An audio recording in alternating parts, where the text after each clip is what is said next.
Shalom, and welcome to another installment of Elders of GMS, giving all praises to Yahweh Shem Yahushai.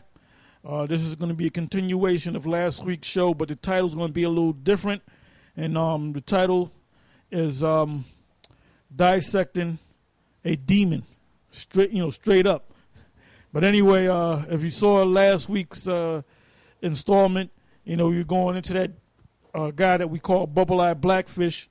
And he basically was saying that reincarnation doesn't exist in the scriptures. There's no such thing as reincarnation.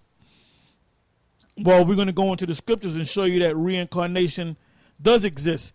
We stopped at 31 minutes in, and I believe the whole video was, 54 minutes.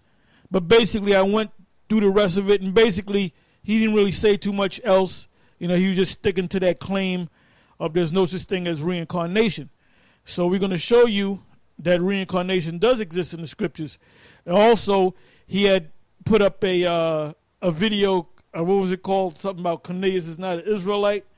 And pretty much GMS just went up in there, barroom, brawl style, and tore that video out the frame with comments and everything. Pretty much everybody was up in there, taking a bite out of his ass, taking a bite out of crime. And, he got so mad that he just started blocking people, man. Because even this brother blocked you. He blocked every daggone body, man. He just blocked people. You go to put in a comment, you have been blocked from this video. And then he was making statements. Once I do this video, there ain't going to be no argument as to who Cornelius is. But there was all kind of arguments, man. And there was even comments stating that, Nate and Yohanan, degenerate Yohanan and them don't go up in there, man. Because they stay in their lane, man. Hey, we don't have a lane to stay in, brother. We're like a big, GMS is like a big mammoth truck. If it's a 6-lane highway, pretty much our truck, covers all six lanes. So the only thing we going to do, if you don't move out the way, you're going to get run over, spiritually. That's how the Most High set us up, man. That's right. You're taking a ride on the wrong train, But anyway, give me Isaiah 49. Huh? That's right, the behemoth. Behemoth, Marakab, behemoth. Yeah. That's another GMS Marakab, behemoth. A giant beast of a car. Is that at the top? Yeah, to go to the point, made me a sharp. Go ahead. Isaiah chapter 49, verse 2. And he hath made my mouth like a sharp sword. Start at the top. Isaiah 49 and 1. Listen, O isles, unto me, and hearken, ye people, from far. The Lord hath called me from the womb, from the bowels of my mother hath he made mention of my name. And he hath made my mouth like a sharp sword. In the shadow of his hand hath he hid me. And now that refers to all the men of the Lord. All right, this was a prophecy given to Isaiah, so it applies to Isaiah, but it applies to Jeremiah, Obadiah, the Zechariah, the apostles. All right, and us to this very day. Go ahead. In the shadow of his hand hath he hid me, and made me a polished shaft. In his quiver hath he hid me, and said unto me, Thou art my servant. The Most High said, in his quiver have he hid me. What is a quiver? That's a thing that holds arrows. So what did the Most High make us? Arrows. So he takes the bow out. He takes his arrow out of the quiver. He puts it inside the bow. All right? And he pulls the bow and he shoots it at his enemies. So the Most High have made us his own personal arrows. That's why we go on different sites and these guys get mad at it. The reason why why do you get mad at it, man? The Most High put the spirit on us to get up on you guys, man. And you notice how the spirit gets on one group or one guy, and then the Most High takes that spirit off of us to get on somebody else.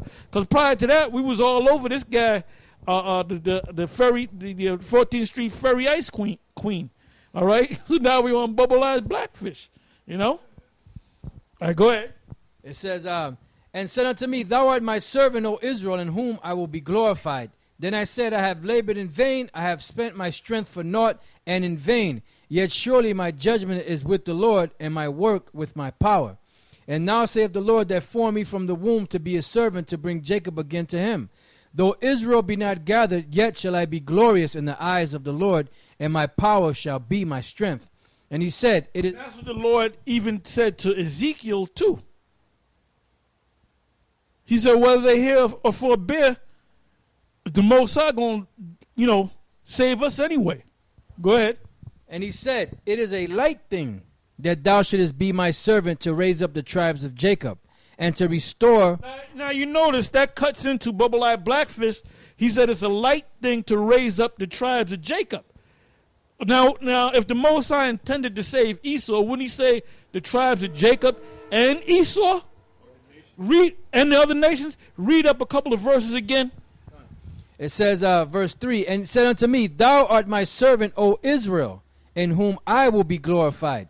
Then I said, I have labored in vain, I have spent my strength for naught and in vain.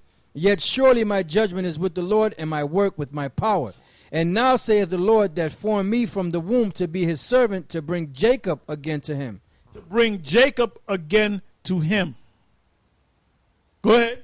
Though Israel be not gathered, yet. Though Israel be not gathered, go ahead. It says, yet shall I be glorious in the eyes of the Lord, and my power shall be my strength. Now what if you gather a bunch of Edomites? Most I ain't dealing with no Edomites, man. Go ahead. And he said, it is a light thing that thou shouldest be my servant to raise up the tribes of Jacob. There it goes again. It is a light thing to raise up the tribes of Jacob. And you're going to find out that Cornelius is one of the tribes of Jacob. And Peter actually says that, because when the split took place, you had Judah, Benjamin, and Levi. Then you had the other tribes. When the other tribes, the rest of the tribes of the northern kingdom, which we call the Latin tribes, Gad and all that, they went into captivity. But our thing was, look, we ain't, man, the hell with y'all. Y'all broke up, man. We ain't thinking about y'all. So Peter's when Peter mentioned that in Acts the 10th chapter, it was like, look, you ain't part of us. You ain't part of our tribes. And then they were going around saying that when the Lord came on the scene, he only came for Judah, Benjamin, and Levi, because he came to Jerusalem. He didn't go. Y'all were out there. Y'all can't get this. And that's why Ephesians 2, that's why Paul spoke about Ephesians the 2nd chapter. See, the only ones, and then Bubble Eyes made a statement. I don't know if it was in the video that we went through last week or this video. He said, you got guys going around saying that there's only one group that has the truth. Well, you're right. There is only one group that has the truth, and that's GMS. We have the whole truth. Go ahead. This is 2 Kings 17 and 18 real quick. Therefore the Lord was very angry with Israel and removed them out of his sight. There was none left but the tribe of Judah only. Now, when it says the tribe of Judah, it was really the kingdom of Judah. Because Judah was there, Benjamin was there, and Levi was there. Because if Benjamin wasn't there, you wouldn't have Paul. You wouldn't have the Levites. And there wasn't no half the tribe of Levi. That's what they used to teach at the old school. There's scripture that clearly state that all the Levites had went with Judah, with Rehoboam, all right, which was the king, which is the son of Solomon. And basically what Jeroboam did, he took the people of the other tribes and made them priests. That's why among Gad you have medicine men, because that goes back to the line of Gad call himself spiritual men and Levites. Go ahead. This is back in Isaiah 49 and 6. And he said, it is a light thing that thou shouldest be my servant to raise up the tribes of Jacob and to restore the preserved of Israel. I will also give thee for a light to the Gentiles, that thou mayest be. Now, what does it mean by a light for the Gentiles? The Gentiles are the Israelite foreigners that were scattered. Go ahead. That thou mayest be my salvation unto the end of the earth. Why did he say that? That thou mayest be my salvation unto the end of the earth? Because you had Israelites ultimately